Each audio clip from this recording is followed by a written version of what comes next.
오늘 제가 소개할 책은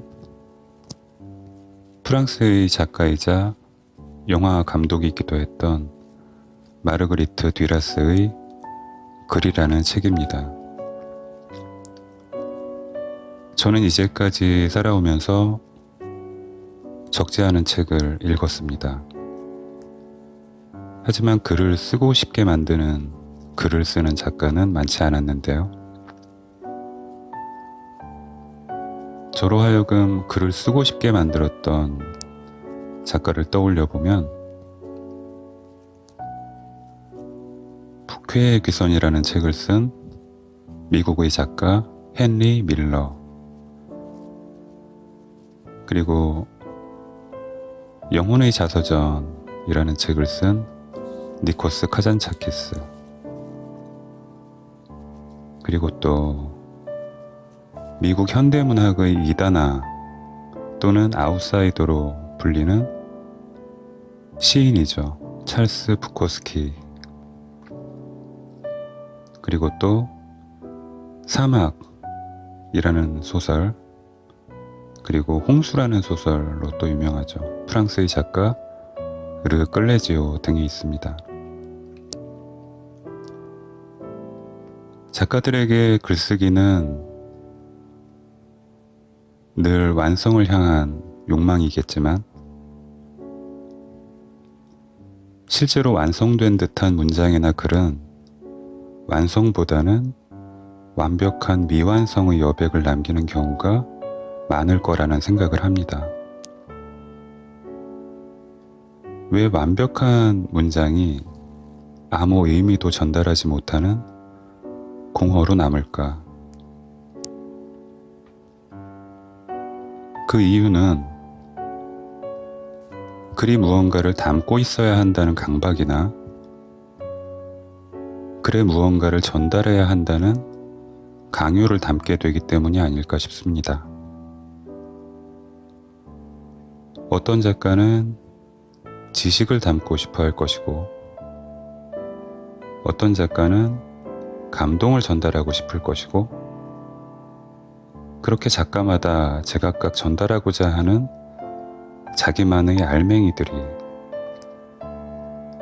다시 말해 지극히 사적인 욕망이 자신의 글에 담겨 있을 거라는 생각을 합니다.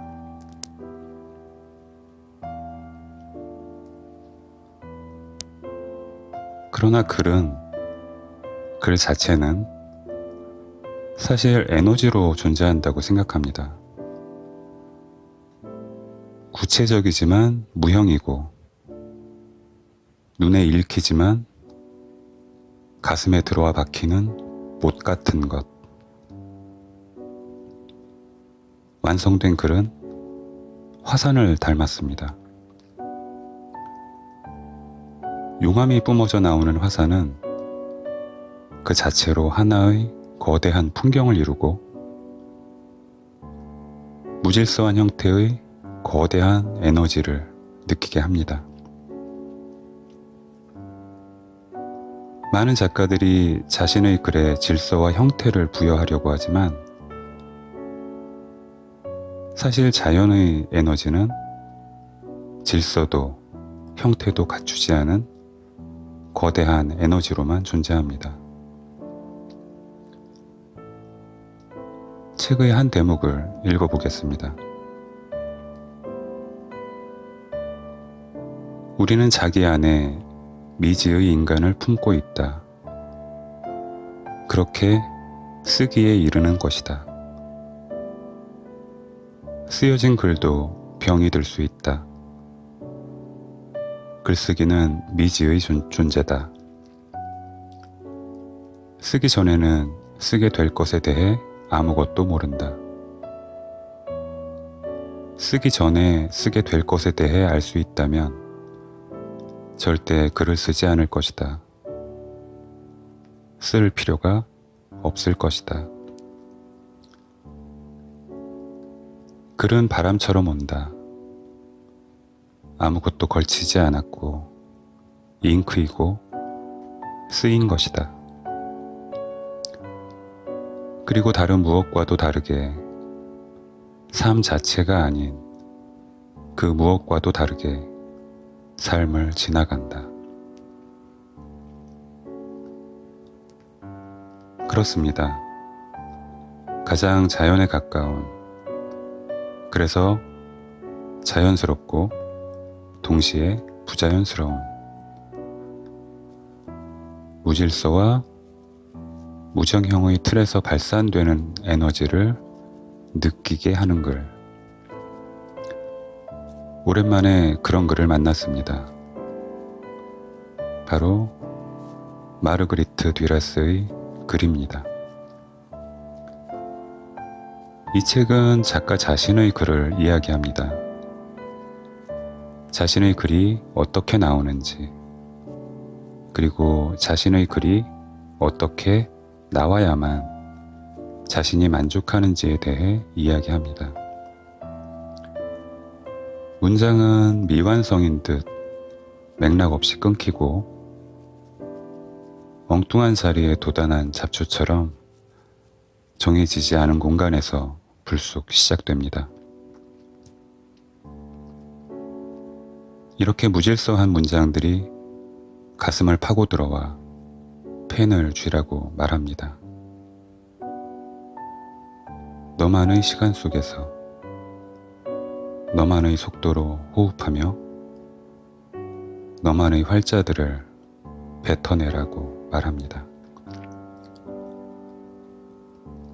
무질서한 자연의 에너지처럼 질서나 규범에 얽매이지 않은 바람 같은 글, 물 같은 글을 써내려가라고 말합니다. 이 책이 전하는 에너지는 생각보다 강합니다. 글에는 정답이 없다는 진실을 전혀 새로운 문장들로 전하는 듀라스의 글은 읽는 이의 가슴 속 빈방을 뒤흔들어 먼지를 쏟아내게 하고 그 먼지들을 글자로, 글로 바꾸고 싶게 만드는 형태없는 마력을 지녔습니다. 무대 없이 완성되는 퍼포먼스가 있을 수 있다면 그녀의 글이 바로 그렇습니다. 책 속의 글을 몇 줄 더 읽어보겠습니다. 아직 쓰이지 않은 책과 단둘이 있기. 그것은 아직 인류 태초의 잠속에 있는 것과 같다. 그렇다. 여전히 황무지 상태의 글쓰기와 단둘이 있는 것이다. 그로 인해 죽지 않으려고 애쓰는 것이다. 전쟁 동안 은신처에 혼자 있는 것이다. 기도하지 않으면서 신도 없이. 그녀는 자신의 글쓰기에 필요한 최고의 도구로서, 최선의 행위로서, 그리고 가장 좋은 조력자로 고독을 이야기합니다. 고독하지 않으면 글도 없으므로 긴 시간 동안 애써 자신의 고독을 먼저 완성하려고 노력합니다. 그리고 완성된 고독 속에 잠기면서 그녀의 글이 한 글자 한 글자 시작됩니다. 그녀는 글쓰기의 고독은 그것 없이는 글이 만들어지지 않는, 혹은 더 써야 할 것을 찾느라 피를 흘리며 부스러지고 마는 그런 것이다. 글이 피를 잃으면 쓴 사람마저 그것을 알아보지 못한다 라고 말합니다. 그리고 또 이렇게 말합니다. 첫 책을 쓰던 그때의 고독을 나는 늘 간직했다. 그 고독은 늘 나와 함께 다녔다. 어디를 가든 글쓰기는 언제나 나와 함께 있었다. 파리에서도, 투르빌에서도, 혹은 뉴욕에서도. 그녀는 고독 속에서 글을 썼고 오직 고독한 시간 동안만 작가였습니다. 글을 쓰고 싶을 때는 언제나 고독해야 했고 고독 속에서 자연의 고독을 닮은 글들을 완성해 나갔습니다. 저는 그녀의 글을 읽으면서 우리가 어떤 글에 대해 무게를 달아야 한다면 그 글이 어느 정도의 고독 속에서 쓰여졌는가 하는 고독의 무게를 달아보면 되지 않을까라는 생각을 했습니다. 저는 듀라스의 유명한 두 작품인 연인과 히로시마 내 사랑을 영화로 먼저 보았는데요.